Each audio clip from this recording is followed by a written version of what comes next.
Welcome to Podnutz Daily, episode number 282. Today, Lotfi joins us again from laptopreballing.co.uk. What is laptop reballing, you ask? Well, let's ask Lotfi. Well, first of all, how's it going, Lotfi? Hello, Steve. Hello, Podnutz, all the listeners. Thanks for letting me into your show. It's my honor. Laptop rebuilding is basically a kind of repair I specialize in, carry out on Oh, laptops. shit, Lotfi, sorry. Hang on one sec. Damn it. I'm really sorry, man. That's fine. That's on. cool. Sorry for the foul mouthiness, guys. All right, Lotfi, if you could just repeat what you were saying before. First, give me a check, 1, 2, 3. 1, 2, 3, 1, 2, 3. Okay, good. All right, now I can relax and everything's all set up. And That's fine. just take it away from what is reballing. Here we go. Yeah. How's it going, Lotfi? Going well, going very well.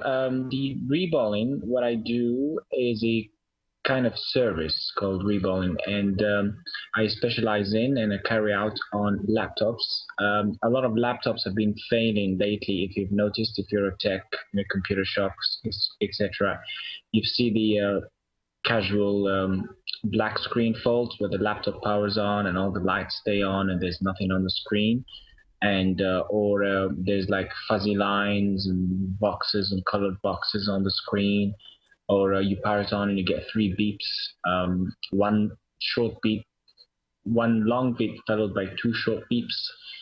It all relates to most likely a failed GPU or graphic chip. And the reballing means removing the graphic chip from the laptop's motherboard and reinserting balls of solder onto that graphic chip and solder it back on. It's kind of a hard repair, long repair, but for me, I like it, enjoy it. It took me a long time to learn it, but it's something that is unique, and not many computer shops out there offer this service, and I always like to do things differently, and I found my way into it and can't get rid of it now. I wish I didn't get involved into this, but it's kind of too late now. But what do you mean you wish you didn't get involved into it? Oh, it was really stressful to learn the reballing. I mean, I had to learn the hard way. It's not like I went into a school or some technical, some engineering university to learn this. I just learned from the very basics, the real hard way. It was really, really, really stressful to get into what I am now. And but you said you enjoy it. Depressing. You said you enjoy it. Did you say depressing? Yeah. Yeah. Listen to Lotfi. He starts off saying, "Oh, I enjoy it. I have a lot of fun. It's now, really." yeah. Wait, hang on. Now I enjoy it. Hang on. And he's like, "It's really hard, and it's stressful, and it's depressing." You mean while you were learning how to do it? While I was learning, okay, yeah. That's just the first year. It was one of my difficult year ever. I've never had such experience in my entire life. I mean, this is the hidden part that I didn't tell anyone, but I was actually in a very deep depression, Steve, because of it. Because imagine when I was doing before the kind of repairs, I was doing reflow before, which didn't last a very long time. It always fails after a couple of weeks, 3 weeks, a month, 2 months, 3 months, and the customers kept coming back. So when I did the more research, it led me to reballing, saying, hey guys, reballing is going to fix the problem permanently. So I said, I need to do that because that's my only way out. So I invested all the money to get the equipment, to get the stuff, I've invested a lot of my money, a lot of my savings, basically, and then it turned out it wasn't really as easy as it looked like on the videos and everything else. It never is. I mean, I've made recently. I put a video on my YouTube channel, the full thing from start to finish, how I do it. You can check it out on youtube.com/reply4reply. I'll put the link later on in the notes, and you look at the video, Steve, you say, oh, yeah, I can maybe do that. It's pretty easy. It looks easy, but it's nothing like the video is, or nothing like they show you on all those videos, or nothing like you read about it.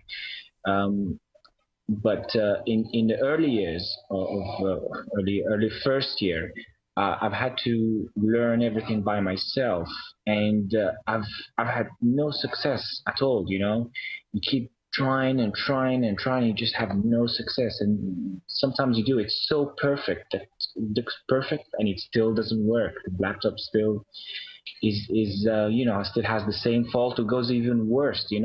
Previously it was booting up, now it doesn't even power on anymore. So and the thing is, as I said, I've put all my investments into this, all my money into this, so I can't like suddenly quit. This is all I had left.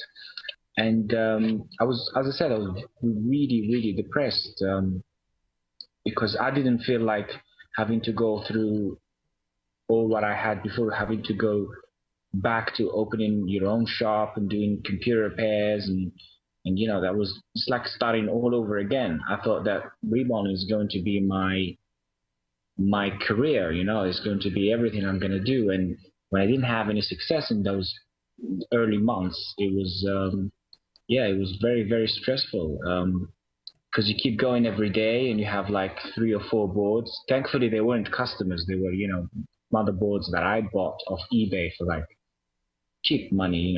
They have that GPU problem, and it wasn't working out. But thank God that it's all over. And I learned that I was doing a lot of mistakes, and some of them were really stupid. I mean, to me now they're stupid, but some of them are really minor in details, like something like adjusting the air on that heat gun to melt the solder balls. I mean, it was just a matter of, of just a slight readjustment. That slight readjustment can make a difference between a successful repair and a non-successful repair. I mean, even even even I didn't even know that there were like 5 different flux types, and that actually each one does matter. One is for this, and if you use that for the other thing, it still won't work. There's so many things that you never find in manuals or in videos, or so many things that, I mean, we don't tell, or nobody else tells the other guy. But it's just I had to learn the hard way, and it was difficult. But now once you get hold of it, and once you know how to do it and everything, and you start getting a few successes, and you look back at it, you say, what experience it was. But it was very, very, very depressing to Okay. learn it Okay. all by yourself. So you're not recommending people do it then?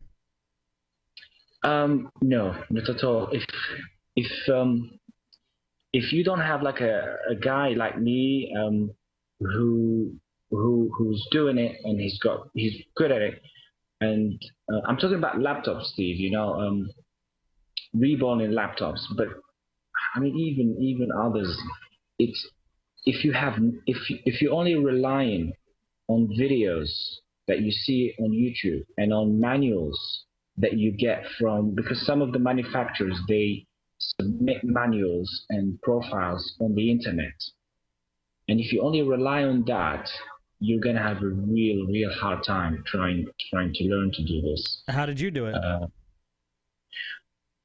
Well, as I said, I had a real hard time to learn all this. It took me about a year to get from zero to to now to 90% success rate. Um, but it's just through, after ruining hundreds and hundreds of motherboards. Gotcha. But Yeah, but it it sounds was, pretty crazy. It sounds like a crazy process. I mean, I like working on laptops, but lining up 1,000 tiny balls and making them resolder back onto a chip, I'll leave that to you, man. That's all you. yeah. You see, I could have easily just given up everything, but I've had great support from, especially from my wife. And I was in those times, Steve, when I was really stressed out, that I couldn't even sleep at night. I couldn't. I was becoming very afraid to go and do more reballing. My wife had to come with me, to support me, to comfort me at the workshop, just to Really? Wow. Yeah, it was really stressful. I was imagine you wake up in the morning and you're afraid, you look at a motherboard and is it gonna work? Is it not? Because you're working blind. You don't know. The most stressful part is when you're about to remove the chip from the motherboard and you have no idea because you can't see what's underneath. And you can lift the chip and you'll be great, fine. Or you can lift it, and for no reason at all, you lift some of the pads with it, and you see black holes on the motherboard, and that's when you go, you know, Wow. You wouldn't trade those experiences, would you?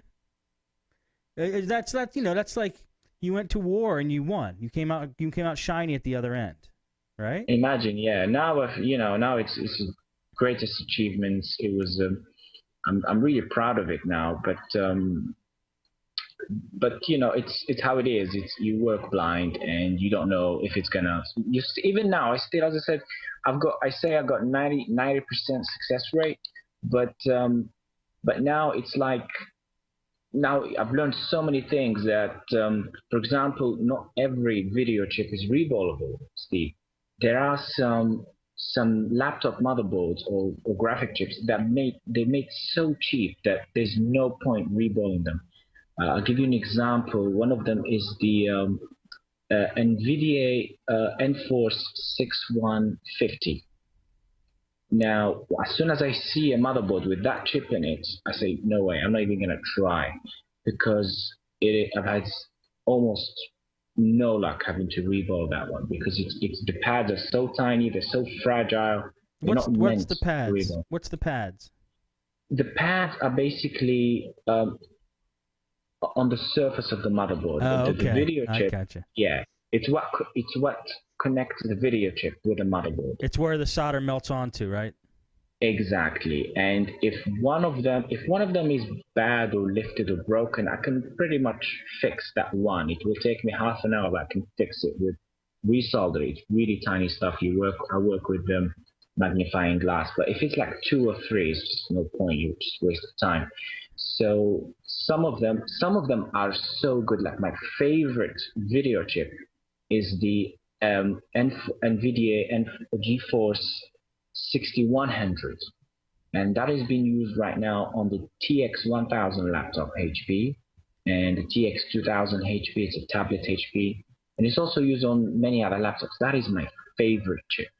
The pads on it are so great. They're so the quality. They're solid. I've never had one that had a lifted pad because they're quite wide. The bigger they are, the more solid they are, the more stable they are, the stronger they are. So when you're cleaning it, it's never gonna fall off or break or anything. So So the they're my, 6100, the 6100's good, but the 6150 is bad. nah, yeah. Hmm. And they're completely two different designs, two different setups, That's two weird. different. Yeah, that's really weird. Um, the other ones that are my favorite as the 8400G or GS, and that's also great chip, Aren't they? great Are they in the? design. Are they in the MacBooks? I'm not sure. I haven't done Okay. latest MacBooks yet, but Okay. they are mostly in Dells Okay. and Maybe not. HPs. Yeah, basically, the smaller the chip is, the better, in my opinion. The bigger, the more tough it's going to be. If the chip is bigger, the machine's going to find it harder to heat all that huge chip, like the NVIDIA 7900 and the 7600. Those are you find on gaming laptops and 17-inch laptops. They're quite hard to do, but I still got great success with them. Good. Good. Yeah, So it's as you I you said, actually put a video then of reballing on your site then, because people have been I asking me did. about that. They wanted to see that. Yeah, I did. I did it actually on my one of my favorite video chips. As you can see, it's on a TX 2000 laptop HP, um, and yeah, you can have a look at the whole thing. It's not detailed. I mean, you can see it from beginning to end. But I kept some of the bits for myself, as you know. But you can have a look at it. It's the Good. whole process of removing, of preparing the motherboard, of removing the glue around the chip. That's also another problem. The glue around the chip. Um, the more glue you have, the more risk you have of ending up with cold joints, because the glue is gonna it's the way they do this glue is they really stick it underneath the chip, that the glue covers some of the solder balls and they don't heat up that much, and you end up with cold joints, we call, or cold solder balls that sometimes can snap off. Right. So making sure removing all that glue, really careful. You got to be really, because you could be removing the glue and then ruining the surface of the motherboard at the same time. Right. That's a failed job. So, yeah, I mean, it's going fine at the moment. I've had to, unfortunately, I told you before that we do now motherboards, and techs can send motherboards.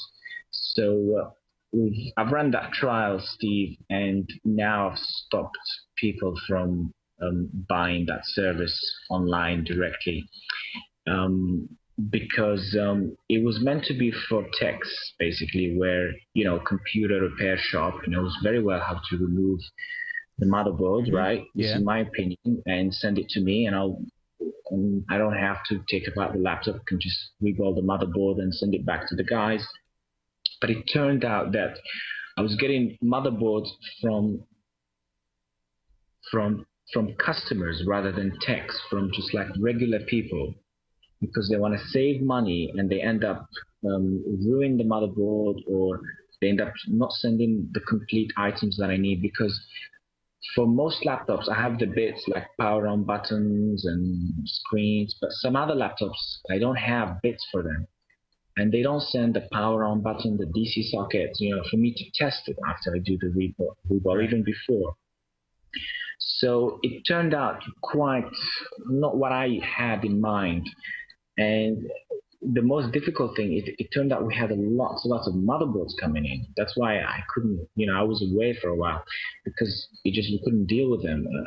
Just lots of motherboards coming in, and these motherboards have been reflown before, and some of them have been badly reflown before. They put too much heat with the heat gun. They've ruined the surface of the motherboard. They've ruined the chips. Some of them just the conditions that these motherboards came in were just not great. So then I said, okay, I'm just gonna stop the service.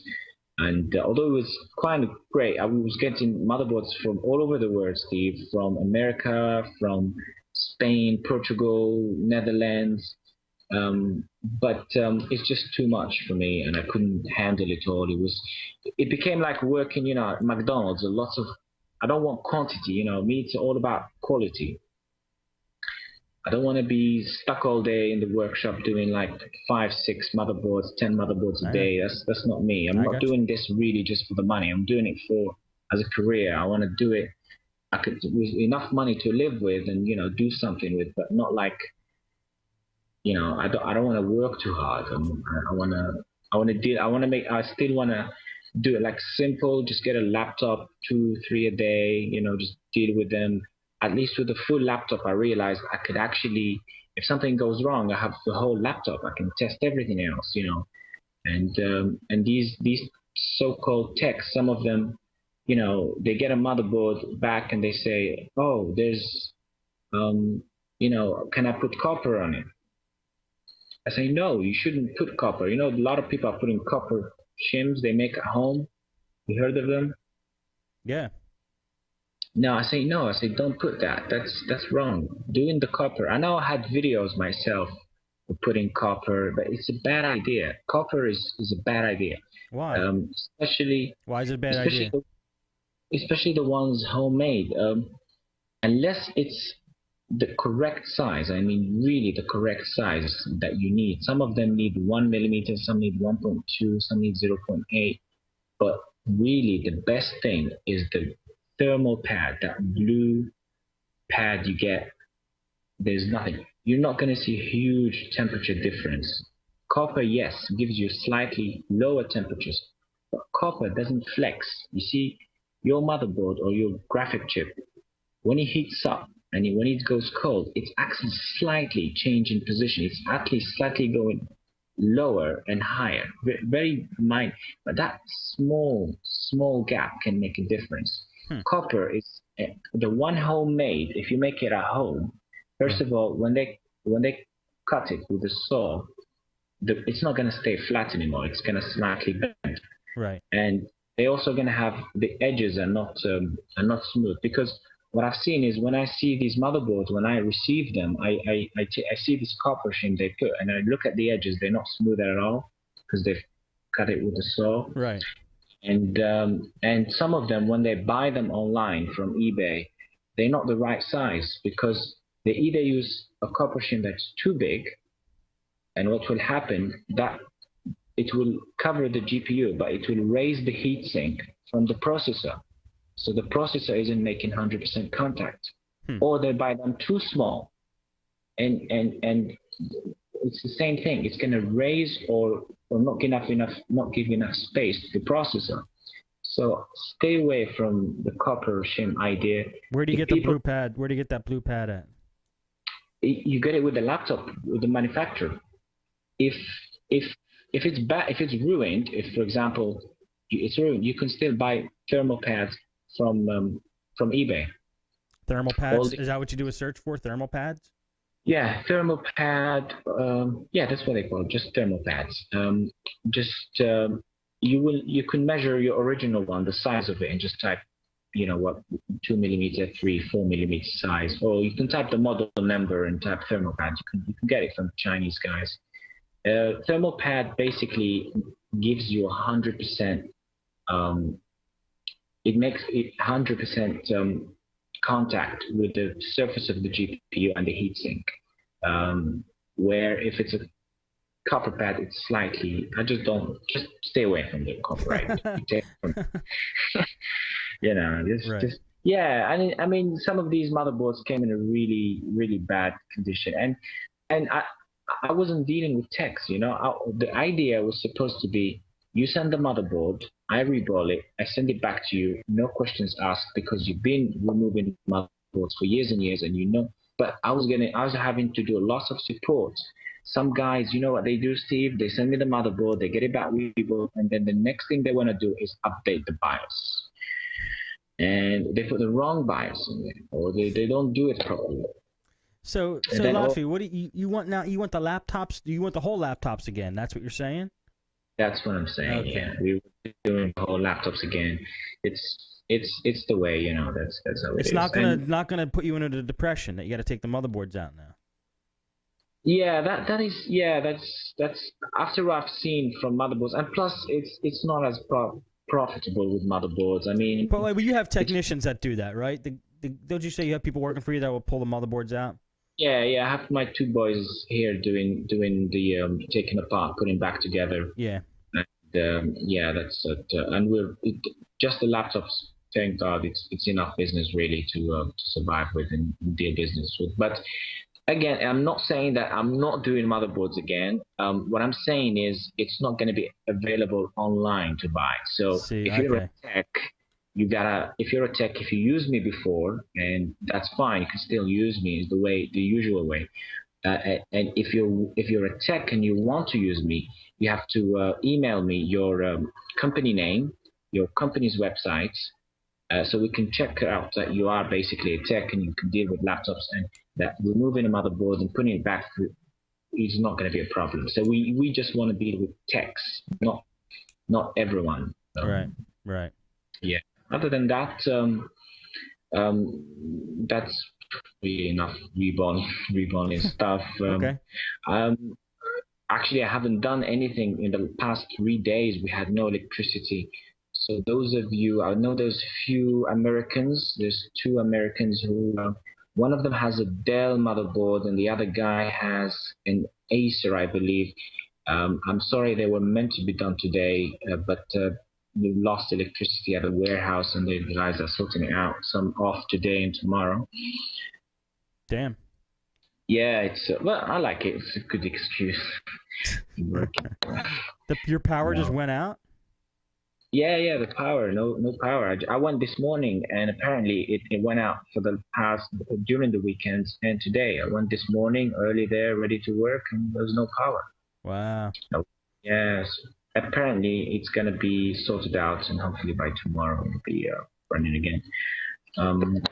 Okay. But I always have something on the side. I always got the other shops, computer repair shops. I went to my cousin today to help him out. He's got his repair shop.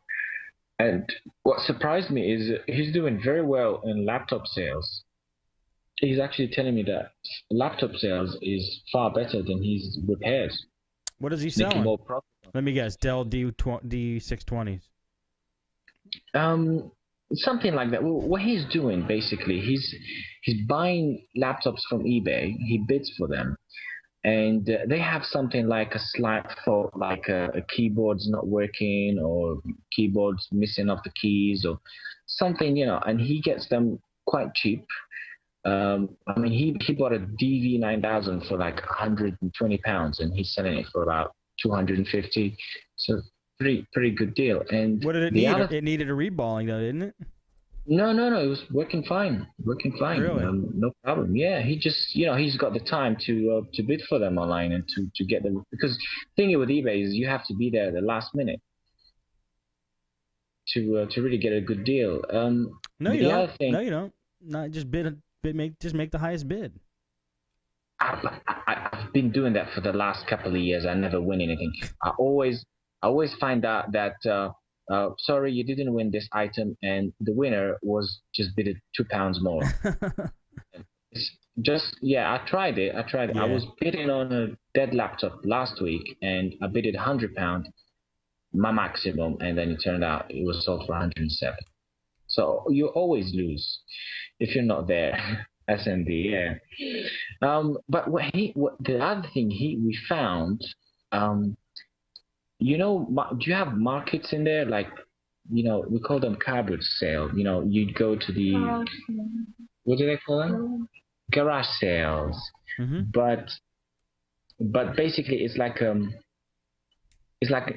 whole bunch of people. They come into like a school, and on a weekend they'll lay down all this used stuff and sell their stuff. Yeah, we have them. You got? Oh yeah, we call them car boots. Car boots. It's the boots of your car, basically. You fill it with. But I mean, I've been going to these things every Sunday, kind of checking out stuff for the house. You find really good deals sometimes. Sure. But we just found out last couple of weeks there is one in London, which is more for like technical gadget stuff, computers, right. laptops. And he's been buying these laptops at an incredible price.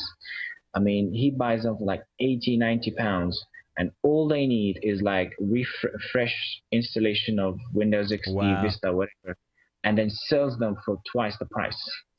And they go like hotcake, I have to say one thing. When I had my shop, probably the biggest question I ever got asked was, do you have used laptops for sale? That's the thing.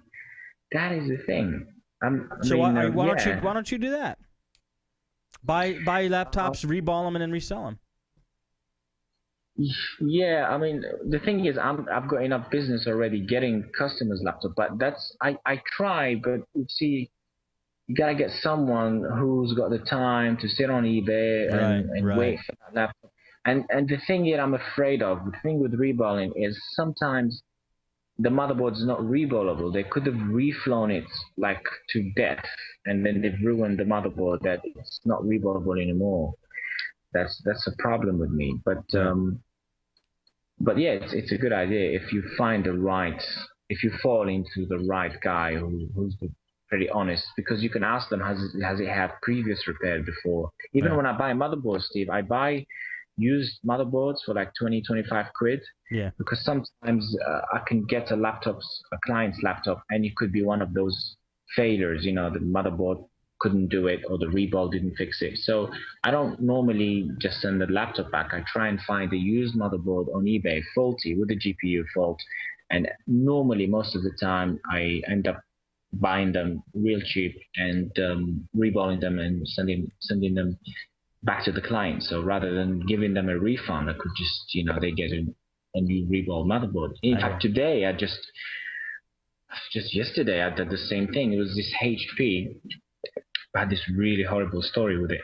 This client sent his HP DV2000, got the laptop, pulled out the motherboard. Okay, did the reballing. Reballing went perfect, but it still wasn't doing anything.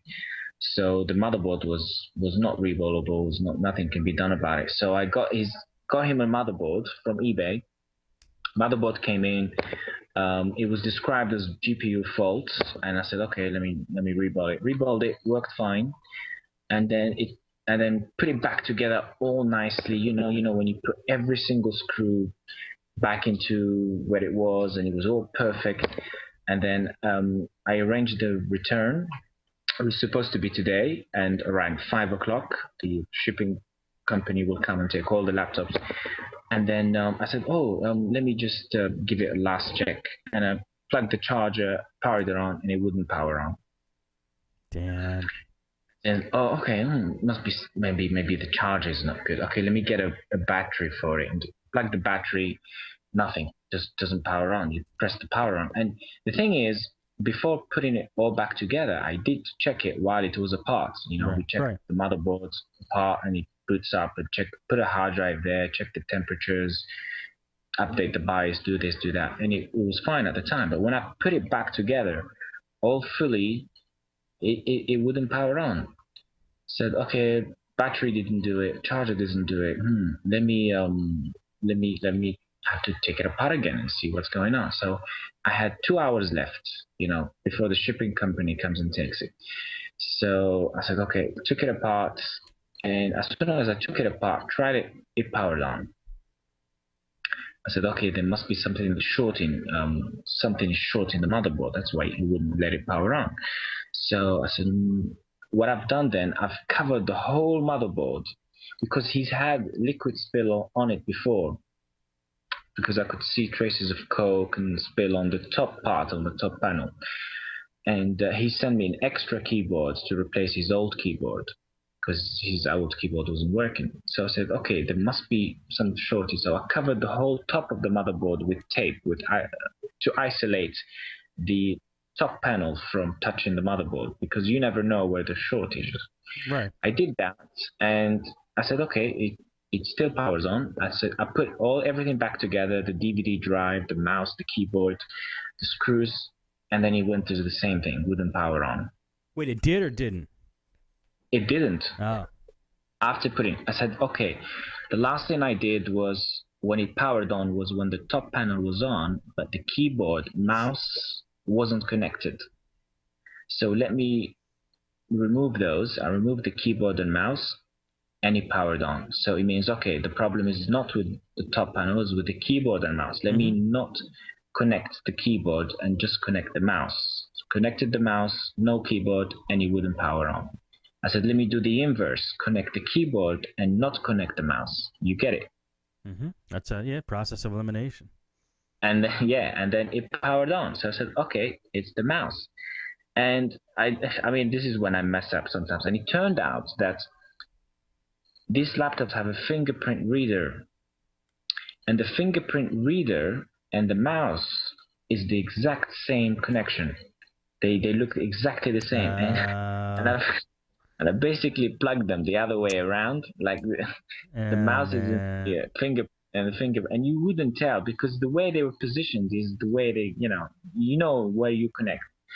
And I said, my cousin saw that. I said, hey, last time I did that, it burned the whole motherboard.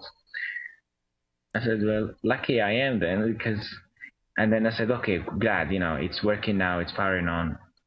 And I said, okay, let's check his operating system. And then it was all working fine, except there's no sound. And now I have 1 hour left before the shipping courier comes and takes it. And so I said, okay, let me look for drivers. There's no drivers for that sound. And it turned out is the motherboard I replaced it with is more modern than his motherboard. It's newer. And it means that the drivers are not compatible with Windows XP. I mean, he's got 1 hour, and this has to go, because it's been with me for 2 weeks, and he has to go back to his customer. What do I do? I said, okay, I don't care. I just got a Windows 7 disk.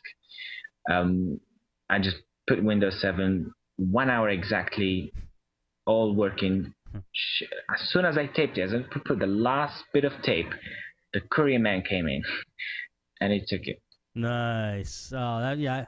I've had jobs like that too. The worst thing to do is call. Never do this. This is the worst. This is like the I don't know, the jinx of a computer repair technician. Never call your customer before the computer's finished.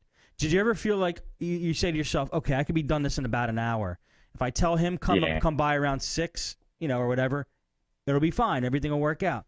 It never, ever does. In fact, when you tell the customer that the computer's ready and it's not, something goes wrong with the computer every time. I'm telling you. I mean, I was so confident. I actually text the guy 2 days before the computer is ready because I've already had the motherboard rebuilt 2 days before it's put back. You're really excited. You can't help it. You have to tell him it's going to be ready. Yeah, you get excited. You get excited.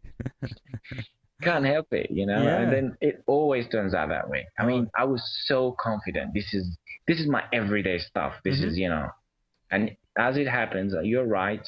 The last minute, it wasn't. We went dead. But thankfully, nothing went wrong. I mean, I was really lucky because my cousin said the same thing happened to him. He switched those 2 connections, and the smoke came out of the motherboard. Man, you're very lucky. You're very lucky. That's the worst when smoke comes out, but yeah, yeah. I mean, other than that, been doing few experimental stuff. You could see if you went to my channel, there's a BIOS chipset replacement now, a video available. Cool. And yeah, it was, as I said, like one of those techs. I mean, not techs, one of those regular people sent me his Acer motherboard for reballing.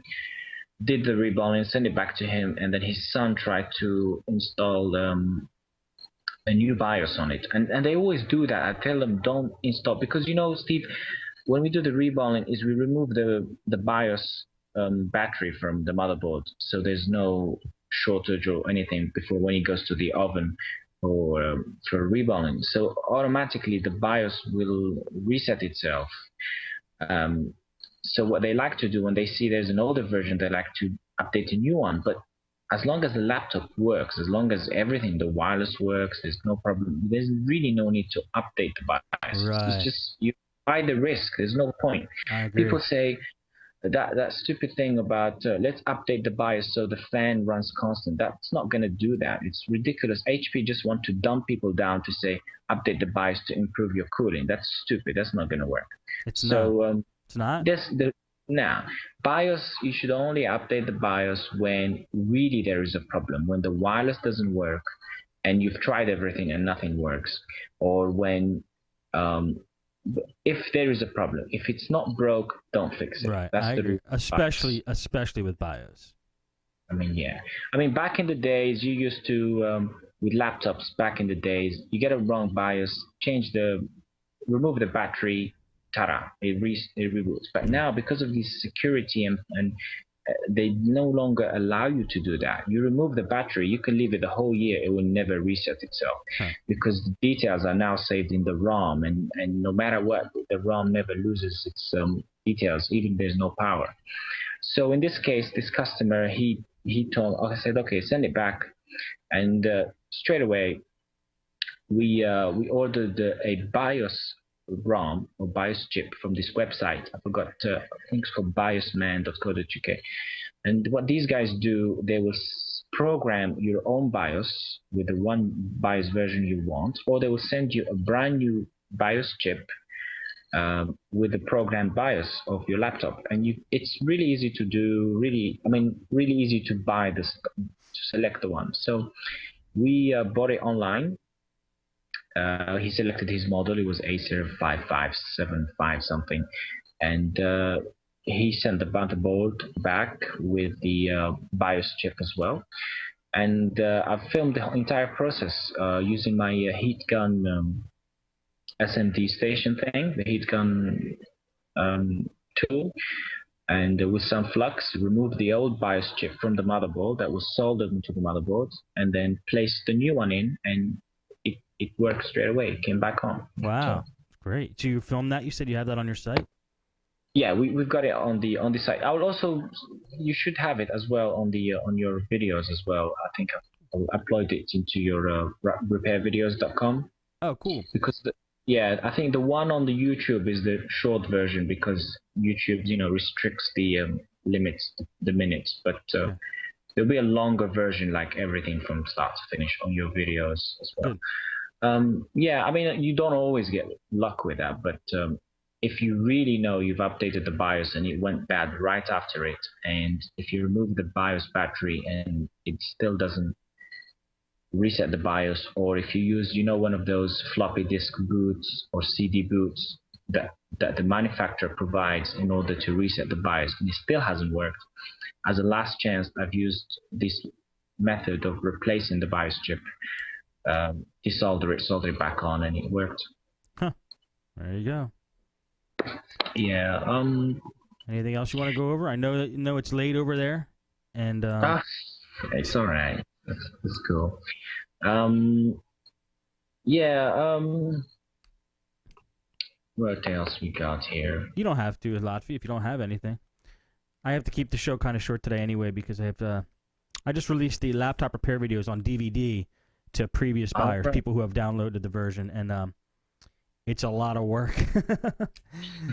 Did you manage to put them all on a DVD finally? 4 of them, a 4 DVD set.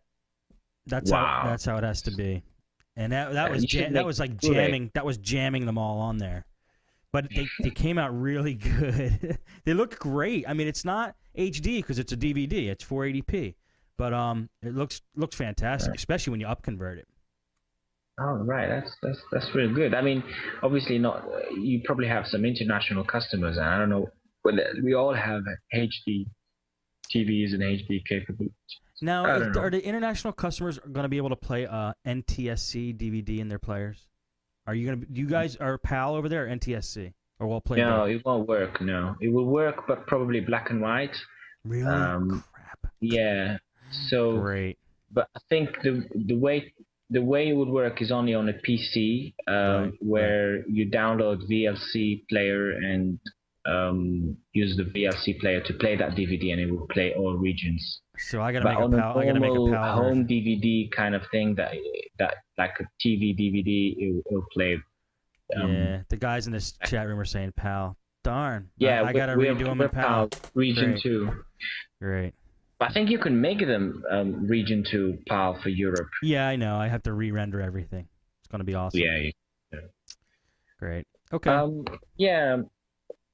Okay. Well, if you want to keep it short, that's fine. I mean, it's just my plans. I've got some few plans, which I'm making a documentary on this whole Xbox failure thing.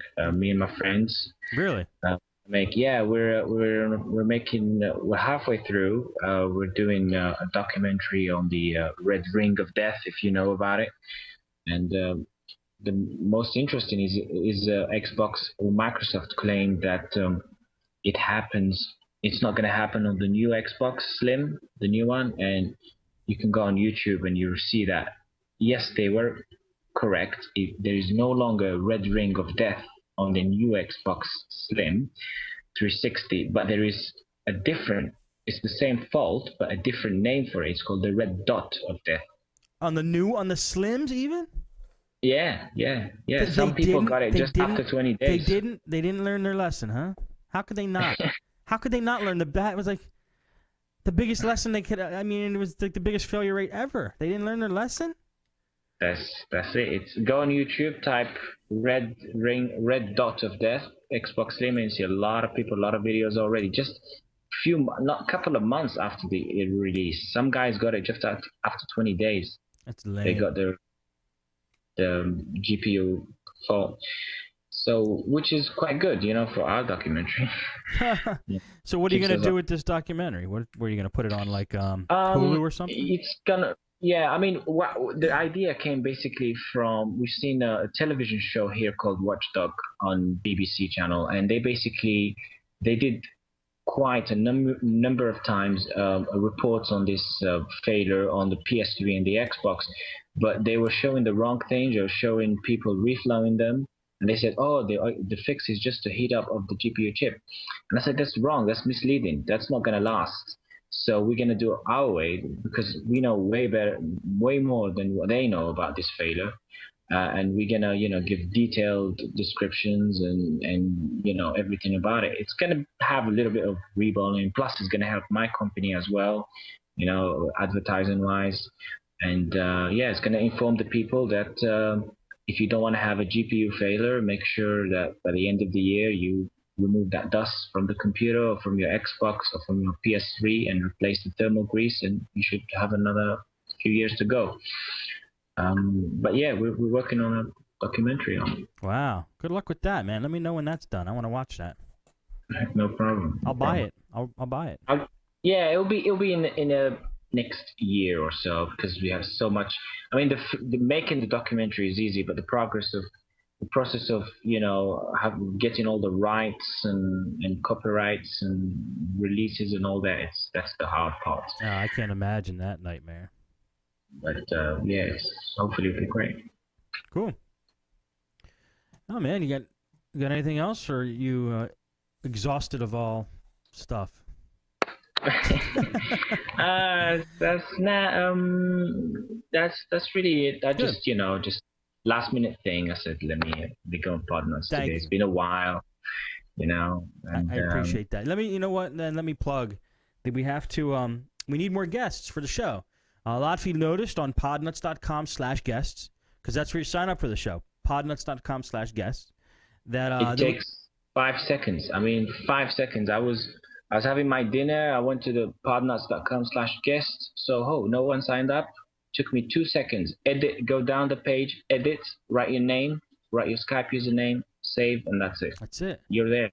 And there was no IQ test involved. There was no extensive mental questioning or whatever. You just go and sign up, and you're in. We need guests for the show, especially November. November is particularly empty. So I appreciate you, Laffy, signing up and bringing the goods today. Yeah, I mean, we all learn from each other. There's no right or wrong. Everybody, every single person, every single tech has got something special about him. Don't think, I don't have nothing to talk about. No, you will. Right. Even if you've got nothing to talk about, as we're talking means, me and you, Steve, something will pop up. Something will come into the discussion. And we'd like to share. This is a community of ours, and it's good to share knowledge. I learned a lot from Podnutz and things I've never knew before, and it could be something really simple or something really complicated. And let's share knowledge common. It's free. It's great. We like to hear other voices. We like to hear what others are doing. Are they working on it and everything? Absolutely, multiple viewpoints. That's how we solve it. Yeah, that's the one. All right. Well, that was Lotfi, guys, and like he said, and like I said, come on the show. We are welcoming you. Thank you, everybody, for watching and listening for today's show, and we'll see you next time.